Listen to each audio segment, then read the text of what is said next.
Bună și bine v-am regăsit! Eu sunt Leopoldian, iar astăzi vom continua istoria omului.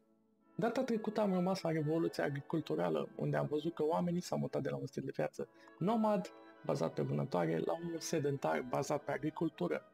Astăzi vom discuta despre epoca bronzului și vom ajunge până la căderea epocii de bronz. Haideți să începem! În primul rând, epoca bronzului este o perioadă din dezvoltarea civilizației, când cele mai avansate tehnologii de prelucrare a metalelor, cel puțin din punct de vedere al răspândirii, erau tehnicile de extragere a cuprului și staniului din minereul disponibil și apoi crearea unui aliaj din aceste metale pentru a turna bronzul. Epoca bronzului face parte din sistemul celor trei epoci pentru societățile preistorice. În acest sistem ea urmează neoliticului în unele zone de pe glob. În majoritatea Africii subsahariene, neoliticul este urmat direct de epoca fierului. Primele dovezi de prelucrare a bronzului datează de la jumătatea mileniului al IV-lea, înainte de Hristos, mai exact cultura Maicop din zona Caucaz.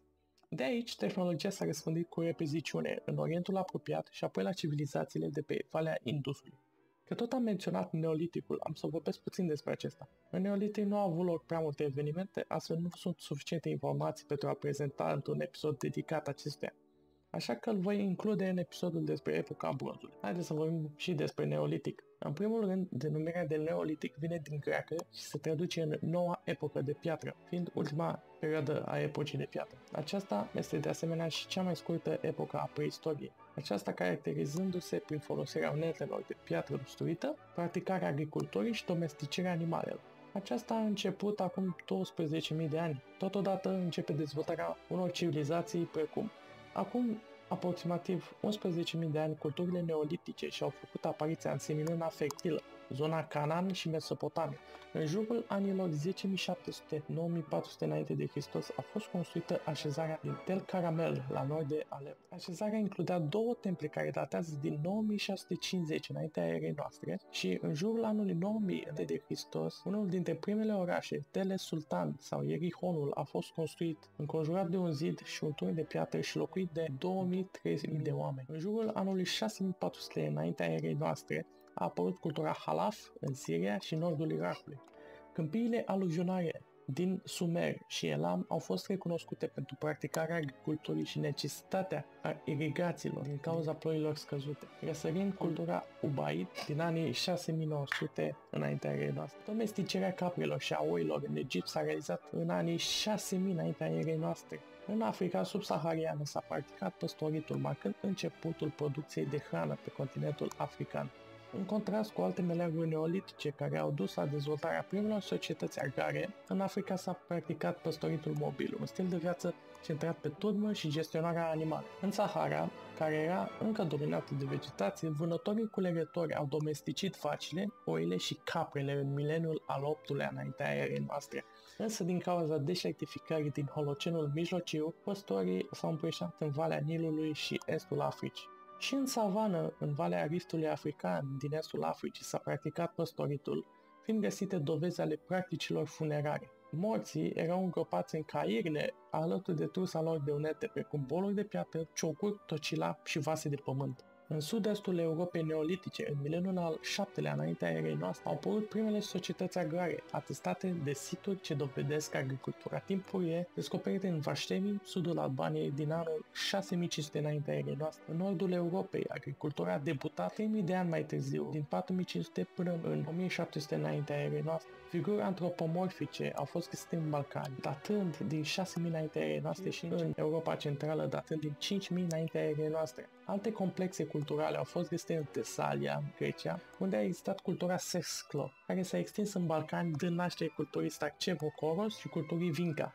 Cultura Vinca a creat un sistem timpuriu de scriere, semnele Vinca descoperite de arheologul Shanvin, care crede că reprezintă pictograme și ideograme și nu o formă de scriere. Cultura Cucuteni a presupus construirea de așezări enorme în România, Moldova și Ucraina în anii 5300-2300 înaintea erei noastre. Complexul de temple megalitice din Gangia, din insula mediteraneană Gozo, din arhipelagul maltez și în Manjra, Malta, este notabil pentru structurile neolitice gigantice, fiind inițial un sanctuar, devenind apoi necropolă, singurul templu subteran din lume. După 2500 înaintea erei noastre, insulele au fost depopulate până la influxul de imigranți a epocii bronzului, o cultură care practică incinerarea morții. În cele mai multe cazuri s-au descoperit camere mici cu un acoperământ făcut din placă mare așezată pe pietre verticale. Sunt atribuite unei populații diferite față de cea care a construit templele megalitice anterioare.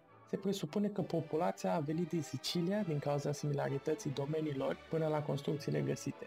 Australia, în contrast cu Noua Guinee, nu a avut o perioadă neolitică. Stilul de viață al vânătorilor cu legători s-a menținut până la venirea europenilor. În această perioadă se remarcă și apariția olăritului și a obiectelor de ceramică. Acum că am discutat neoliticul, ne mutăm pe epoca bronz. Metalurgia s-a dezvoltat întâi în Anatolia, Turcia de astăzi. Din zonele înalte ale Anatoliei aveau bogate depozite de cupru și stani. Cuprul era de asemenea minat în Cipru, Egipt, deșertul Negev, Iran și în jurul Golfului Persic. Cuprul era de obicei amestecat cu arsenic, însă cererea crescând a dus la stabilirea de rute comerciale la mare distanță în și din Anatolia. Cuprul era importat pe rute maritime către marile regate ale Egiptului antic și Mesopotamiei. La începutul epocii bronzului au apărut orașele-state și a fost inventată scrierea, perioada Uruk în mileniul al IV-lea înainte de Hristos. La jumătatea epocii bronzului, migrațiile au schimbat parțial situația politică din Orientul apropiat, amoriții, hitiții, hurienii, hicșoșii și posibil israeliții. Sfârșitul epocii bronzului este caracterizat de regate puternice aflate în competiții și statele lor vasale, precum Egiptul antic, Asiria, Babilonia, hitiții și Mitanii.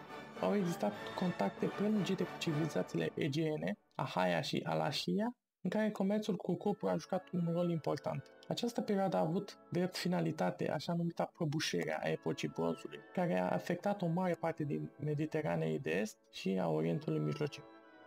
Prelucrarea fierului a început încă din perioada târzie a bronzului în Anatolia. Trecerea către epoca ferului aproximativ 1200 înainte de Hristos a fost mai mult politică decât determinată de noi descoperiri în domeniul lucrării metalelor. Civilizațiile bronzului din zona Mării Egee au creat o rută comercială la mare distanță. Această rețea exporta cositor și cărbune în Cipru, unde era minat cuprul și aliat cu cositorul pentru a produce bronzul. Obiectele din bronz erau apoi exportate peste tot, încurajând comerțul. Știința navigației era bine dezvoltată, ajungând la un nivel care nu va mai fi atins până la descoperirea sau poate redescoperirea unei metode de a determina longitudinea în jurul anului 1750. Nu se știe cu exactitate ce a determinat sfârșitul epocii de bronz în această regiune, dar există dovezi că administrația miciană a Imperiului Comercial Regional a urmat declinul civilizației minoice.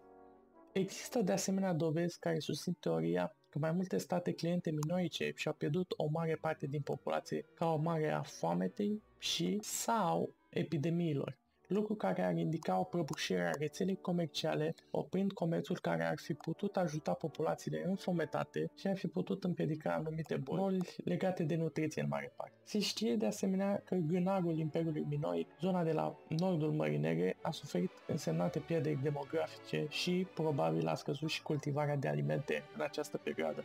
În nordul Germaniei, Danemarca, Suedia și Norvegia, locuitorii epocii bronzului, au creat numeroase obiecte distinctive și frumoase, cum ar fi perechea de lurere, descoperită în Danemarca. Unii lingviști cred că o limbă proto-indo-europeană a fost introdusă în zonă în jurul anului 2000 înainte de Hristos, care a devenit apoi strămoașă a tuturor limbilor germanice. Acest lucru ar confirma evoluția epocii bronzului în Europa nordică în epoca fierului. Acest lucru ar confirma evoluția epocii bronzului din Europa nordică în epoca fierului pre-romană germanică. În insulele britanice, epoca bronzului este considerată a fi perioada începând aproximativ cu 2100 înainte de Hristos și până în 700 înainte de Hristos. Prin imigrație, noi popoare au venit în insule de pe continent. Cercetarea izotopilor de pe smalțul dinților scheletelor descoperite în mormintele de la începutul epocii bronzului, din apropiere de Stonehenge, indică că măcar o parte din imigranți proveneau din Elveția de astăzi. Popoarele Beaker au avut un comportament diferit față de populațiile neolitice care le-au precedat, schimbările culturale fiind semnificative, deși integrarea se crede că a fost pașnică. De vreme ce multe din siturile Henge timpurii au fost adoptate de noi veniți, cultura Wessex s-a dezvoltat în sudul Marii Britanii în această perioadă. În plus, clima se schimba din caldă și uscată, devenind mai mult umedă, obligând populația să părăsească locurile ușor de apărat din zonele înalte pentru a locui în văile mai fertile. Au apărut ferme mari de vite în zonele joase, lucru care a contribuit la creșterea economică și a impulsionat defrișările. Cultura Deverell-Rimbury a apărut în a doua jumătate a epocii mijlocii a bronzului, circa 1400 înainte de Hristos, 1100 înainte de Hristos, ca urmare a acestor schimbări. Zona Cornwall reprezintă o sursă importantă de cositori pentru o mare parte a Europei Occidentale, iar cuprul era extras din locuri precum mina Great Orme în nordul țării Galii. Grupurile sociale par să fi fost tribale, însă de o complexitate crescândă. Epoca bronzului în regiunea andină a Americii de Sud, adică zona munților Andi, se crede că a început aproximativ în 900 înainte de Hristos, când artizanii șavini au descoperit cum să alieze cupul cu cositorul. Primele obiecte produse erau mai mult utilitare, precum topoare, cuțite și obiecte agricole. Mai târziu, pe măsură ce șavinii au câștigat mai multă experiență în tehnologia prelucrării bronzului, i-au creat numeroase obiecte decorative ornate, în scopuri administrative, religioase sau ceremoniale, deoarece tradiția obiectelor decorative din aur, argint și cupru le era deja bine cunoscută. În Asia, epoca bronzului a început în China în jurul anului 2100 înainte de Hristos. În timpul dinastiei Shah, la Banchang, Thailanda, Asia de Sud-Est mai exact, au fost descoperite artefacte din bronz din secolul 21 înainte de Hristos.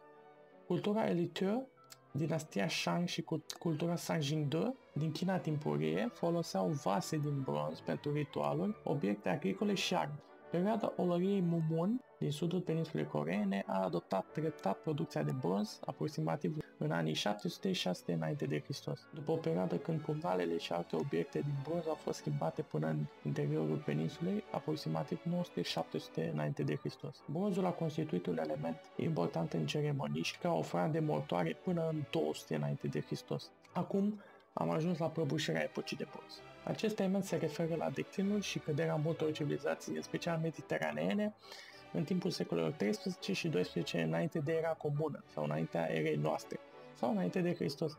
Iar aici facem o mică pauză, deoarece vreau să vă informez ceva, dacă știați e bine, dacă nu vă spun acum.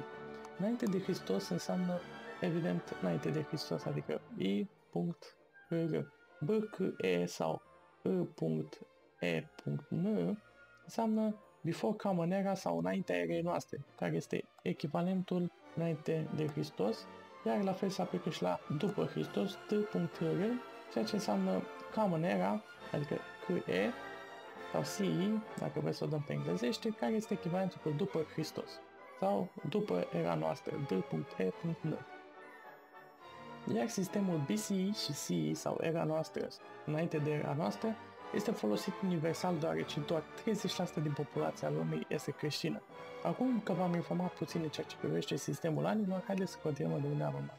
Cauza prăbușirii epocii de bronz este dezbătută până și în ziua de azi de către istorici, dar ce este sigur este faptul că între anii circa 1250-1150 înainte de Hristos, majoritatea orașelor au fost distruse, civilizații întregi au dispărut, relațiile diplomatice și rutele de comerț au fost retezate, sistemele de scris au dispărut și o devastare de mari proporții și o scădere masivă a populației. Cauzele principale ar fi catastrofele naturale, precum cutremurele, schimbarea climatică, de exemplu seceta, rebeliuni interne sau invazii, cele mai notabile fiind cele ale oamenilor mării, așa cum au fost denumiți de către greci, iar încă o cauză ar fi instabilitatea politică din orașele state. Sfârșitul procesului de prăbușire al epocii de bronz, regiunea mediteraneană a intrat într-un așa zis evul mediu al antichității, în care fierul a înlocuit bronzul ca fiind metalul principal, relațiile diplomatice și rutele comerciale au fost aproape inexistente, iar arta, arhitectura și calitatea vieții au avut toate de suferit. Ce a urmat epocii de bronz a fost epoca ferului, care datează circa 1200-550 înainte de Hristos, pe care o vom discuta episodul viitor. Dar niște lucruri interesante din această perioadă sunt: în această perioadă, piramidele din Giza au fost construite în timpul regatului vechi al Egiptului, care a existat între anii circa 2613-2181 înainte de Hristos. Între anii circa 4100-2900 înainte de Hristos începe perioada Uruk din Mesopotamia, care avea să descopere roata și scrisul. De asemenea, Imperiul Acadian, care a existat între anii 2334-2218 înaintea erei noastre, și-a făcut apariția. Încep alte civilizații precum Hatti, în Anatolia, circa 2700-2400 înaintea erei noastre, care au avut marele oraș al Hattusei, circa 2500 înaintea erei noastre. Fenicienii și încep activitățile în Levant, zona de astăzi Israel și Liban, iar civilizația miciană a ajuns la apogeu în timpul existenței sale între anii circa 1600-1200 înaintea erei noastre. Iar cu toate acestea v-am prezentat Neoliticul, epoca de bronz și prăbușirea epocii de bronz. Iar în episodul următor vom continua această călătorie prin istorie. Eu am fost Leopoldean, sper că v-a plăcut și ne vedem data viitoare. Ciao!